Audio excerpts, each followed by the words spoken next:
This week's top stories in city events and city news. What started as a routine police stop outside Vapid Motors for suspicious explosions ended with an attack with a deadly weapon on Monday. Officer Fish was met with an old man when he arrived at the scene to find no explosion had occurred. The elderly man had this to say to the public. Oh, we on TV? We're here on the scene of Chief Fish showing off his calves. They've come from his mother's side. She's from the West Coast.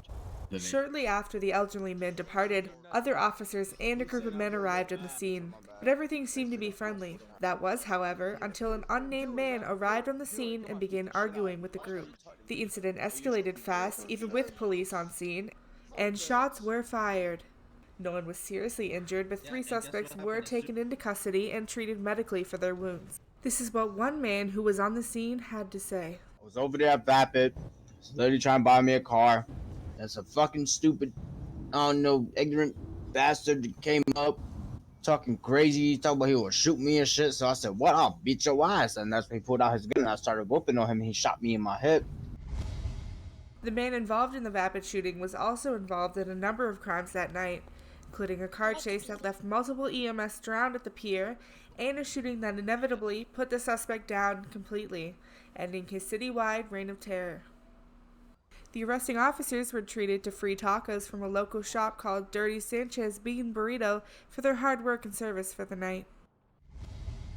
In shorter news tonight, a man was arrested on a stolen vehicle charge and taken into custody. A local citizen's entire car collection caught fire in a parking lot in town. A rescue for injured citizen took place where police showed up to a scene and were met with a suspect believed to be involved in the crime. The suspect fled and police were able to save the injured men.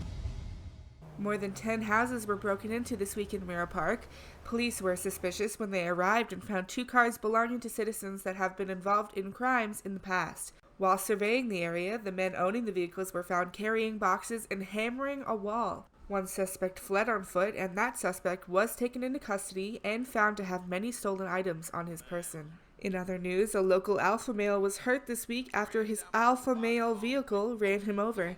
That's at least what the man in question told EMS when they arrived to aid the man back to health. And in our last criminal news story of the night, police were on the lookout for a man who had shot at police on a rooftop. While patrolling, the police got a call of a stolen vehicle, and when they arrived at the scene, the man driving the vehicle matched the description of the shooter.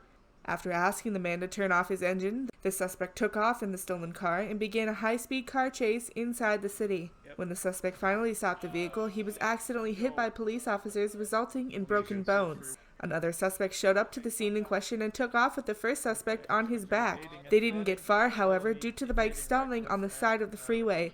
Both suspects were treated and taken into custody, and we've been told the charges were filed.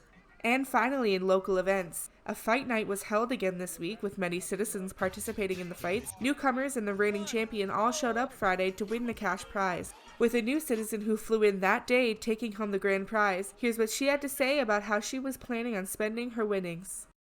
Well, I kind of need a car and I'm in need of a house. I'm kind of living under a bridge, so, you know.